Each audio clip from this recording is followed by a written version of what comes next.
Today's video is sponsored by Picker's Grip. Stop dropped picks and pick rotation while playing with Picker's Grip. Made with all natural ingredients in Virginia. Check out their website to order. When you support my sponsor, this also supports my channel and it's very much appreciated.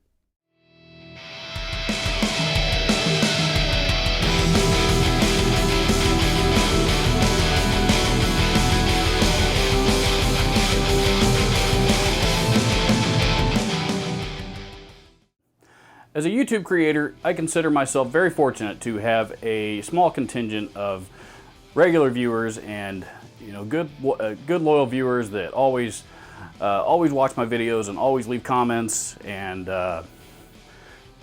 interact and get involved with my channel. And I'm talking about viewers like Bob Bitchin and PC Bullets and Thunder Buddy and drummer for Higher 12 and Matt Jones and Kevin Paul and Dave R and Charlie Payne and William Olson and PRS Rocker and I'm leaving many out. But for all of those great wonderful viewers that I have, every now and again you get some of the other guys.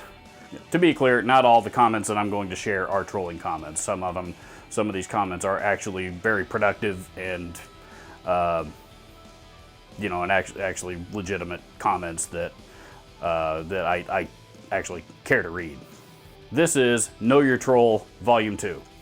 In relation to the 10 Worst Amps video, Shafarin Ghani commented, "Rubbish, irrelevant opinion, mediocre statement." All right, let's cut to the chase, dude. Which one of those amps is yours? Iggy Tommy commented, "You like ugly guitars." No, I like cool guitars. I just don't happen to have much of a thing for tellies and hollow body jazz boxes and that type of thing. Nothing wrong with those guitars, just not my taste. I like the pointy stuff because that's what I like.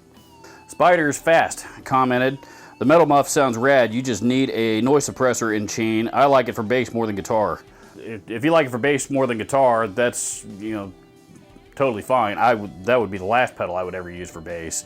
Come to think, it'd be just about the last pedal I'd ever use for guitar, though. I had no noise issues with the metal muff whatsoever. That entire demo that I had, there was not a noise suppressor anywhere in that chain. Even for as high gain of a pedal as it is. I didn't have any noise issues. The issues that I had with it were mud and absolutely horrible, unusable guitar tone. Let's see. Mike H. commented, "ROFL, you're the worst on-screen personality I've ever seen. If your on-screen personality was an amp, you'd be a Line 6 Spider." So at least we agree that the Line 6 Spider 2 was a terrible amplifier. But as far as this exchange between you and me goes, there's, what you think of my on-screen personality, there's only one of us that really cares about that, and it ain't me. Eric Leone commented, "It proves that equipment is not made foolproof. If that's all you can do with that pedal, then it's your fault. Every piece of gear, especially pedals, have a sweet spot that we all must find. I didn't see you even trying to find it or do your best. You obviously are and look biased against it, and that makes your opinion a load of bullshit. You should try harder." Okay, well, Eric, if you would actually watch the video that in question here about your beloved metal muff, you would see that I actually took time and turned every single knob on the stupid thing, full range, up and down, and there's still not one single usable tone in it. You would also have known by my comments in the video, had you watched it, that I have owned that pedal twice in my life. The first time for several years and actually had it on my board, doing every single thing that I possibly could, trying to love it because I really did want to like it.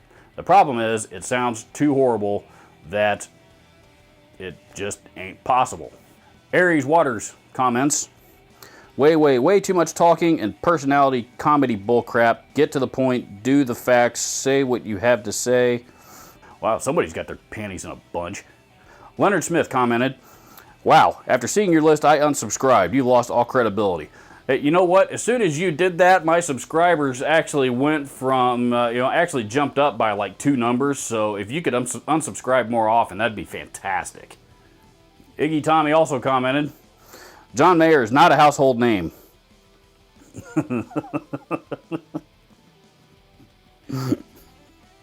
Bofus Crapshaw commented, you know what, I'm just going to let the text of this entire exchange speak for itself.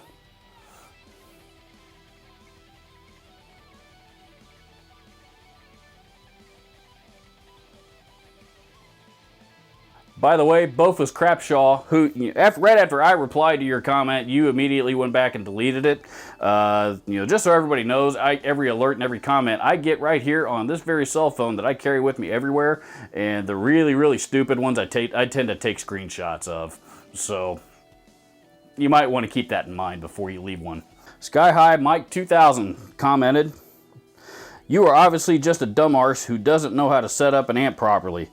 I can get a good tone from any amp. I've been doing it for years. Stop being a negative know-it-all. What a waste of 5 minutes of my life I will never get back." Sky High Mike 2000, thank you very much for validating the inspiration behind this t-shirt, which you can buy from my Teespring shop at teespring.com/stores/RGD-merch-store. Desion Lion comments, "What is your deal? Why do you make videos about stupid shit like this? If you don't like something, don't buy it, and don't make stupid videos about it. People don't need you to tell them these amps suck. All they have to do is try it." Okay, Dad. In response to the video of the Boss Metal Zone being used as a preamp, Tom White comments, "This video is bogus. The clean tone was different on both examples. He changed his amp settings." Tom, if you had actually watched the video, you would have understood why the clean tone was different on both examples. The reason why it was different is because through the first example, the guitar and the pedal were being ran through the front end of the amplifier. That means that the preamp section of the amplifier is also involved in the tone and also in the signal chain. By running the pedal into the back, straight into the return jack of the effects loop, you bypass the preamp altogether, which makes the amplifier sound different because the preamp is no longer in the signal path. That also renders all of the knobs completely useless.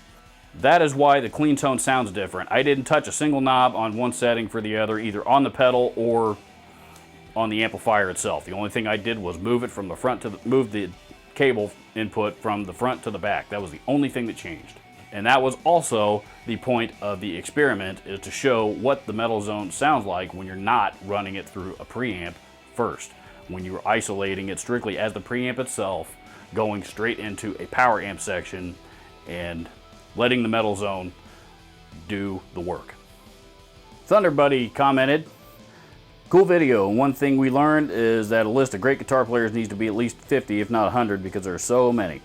And that's exactly the point that I was trying to make, is that, whether it's my list or your list or his list or his list or her list or, whatever, or a group of, Facebook group of 12,000 guitar players list, they're all going to be different. I guarantee if I took the same poll in the exact same group, a different list would come out. But that's the exact point that I was trying to make, and yet people are still telling me that I'm doing it wrong, which I think is hilarious.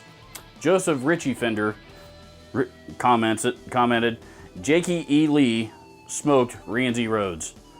I'm going to assume that that's two comments for Jakey Lee and Randy Rhodes. Regardless, I'm not touching that argument whatsoever. The great Tony Ramsey commented, "Personally, I think Spin's 100 greatest guitarist of all time stands on its own. Nothing else needs to be said." Sarcasm. Tony, a guitar player of your caliber, who am I to argue with you? And for those of you who do not know who Tony Ramsey is and the guitar player of his caliber, Tony is the person who has written, composed, and recorded the theme music, both versions, the current one and the previous version of the theme music for this channel. So every time you have watched one of my videos, that is Tony playing guitar. For as great of a guitar player as he is, he's an even better guy. So there is not too many people that have supported me and my channel more than Tony Ramsey. Ice King Oz comments, quote, "Unsub for your lack of recognition of musical talent," end quote. That should be on a shirt, Glenn style. Well, as luck would have it, you can actually buy this shirt in my Teespring shop as well. That was a fantastic suggestion, and I decided to take it. So there is the T-shirt of the, the quote of stupidity that I received, or somebody unsubscribing to my channel because I neglected to recognize musical talent in whoever it was that he was talking about, that I left off my own personal list of favorite guitar players. So, say something stupid, you too could become a t-shirt. K Petty commented, "Congrats on the spawn, big homie." By spawn, I'm going to assume that you mean sponsor, and by that I'm going to assume that you mean Picker's Grip. Thank you very much. He's, Picker's Grip is a small company, and I'm a small channel, and he sent me some of their product to demo, and I actually really enjoyed it and really liked it. Thought it was a good product, which is why I did the video here about a month or so ago. And we've stayed in contact after that, and kind of bounced some ideas off of each other, and decided to keep working together for a little bit longer. He's Billy Coates is the gentleman's name that owns and runs Picker's Grip, and he's a fantastic guy. He's got a great product. Really seems to, really wants to, work hard and take care of his customers, and make a name for his business. And so far it's been a very, very good, very positive, very solid relationship for both of us, I think. So, Make Money Relax comments, "How much money do you spend on gear? I only have 2 guitars, frowny face and JVM."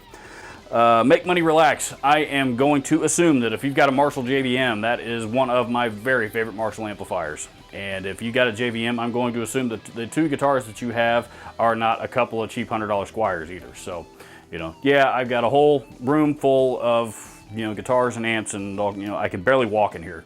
I have amassed a lot of gear over the years, but what you're looking at is an entire lifetime basically of collecting gear. I still have my very first guitar. I still have my first distortion pedal. I think I might even still have my first cable around here somewhere. I've been very fortunate that I've never been in a position that I've ever actually had to sell any gear.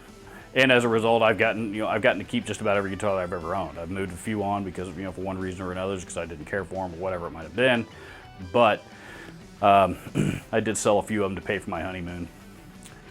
Generally speaking, I've been very fortunate. I've gotten to keep just about every guitar I've ever owned. So, but just so you're aware, this all did not magically just land in my lap overnight. This is a lifetime of hard work, but like I said, guitar gear is what I like to save my money up for and buy with it. So, but to answer your original question, how much money do I spend on gear? I don't even want to think about what that number might be. I don't even want to know until I do my taxes at the end of the year. In regards to the Metal Muff video, Bar Goldstein comments, "Would you check out the Pocket and Nano versions? Are they as bad as the regular one?" I'll be honest, I have no experience with the Pocket or the Nano size Metal Muff. Based on my experience with the full size Metal Muff, would I check them out? Nope. Not Penny's Boat comments, "This is the most expression I've seen out of you in any video. It actually humanizes you, Robert." Well, when I'm doing, when you catch me in a mood where I'm sitting down being a total goofball with a pedal that I hate, you'll see a little bit different side of me come out, I guess. But the truth, I get a lot of people complain that I don't script my videos, and and then when I do try to script some things out, then I get people complaining about other stuff, and then people complain about all the edits that are in my videos, and people complain about me sitting there gathering my thoughts, and people complain about all kinds of stuff, and I've learned to just ignore most of it. But the truth is, I don't want a scripted video.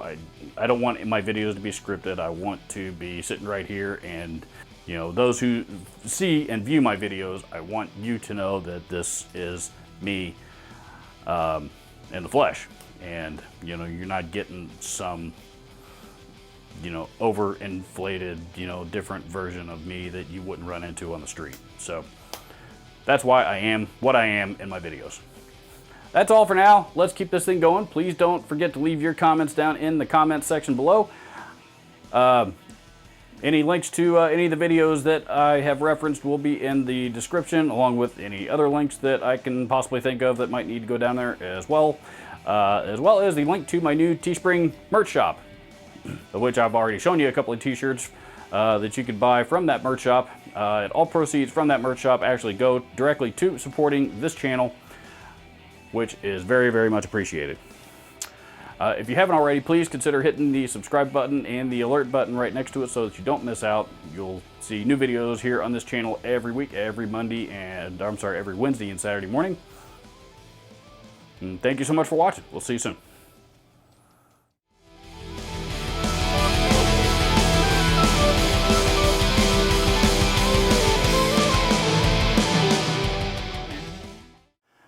You know what? There are tons of young people out there that want to get involved in music and do not have the means to do so. If you are watching this video, most likely you're a musician, and many experienced musicians have tons of broken and unwanted gear lying around that they're not doing anything with.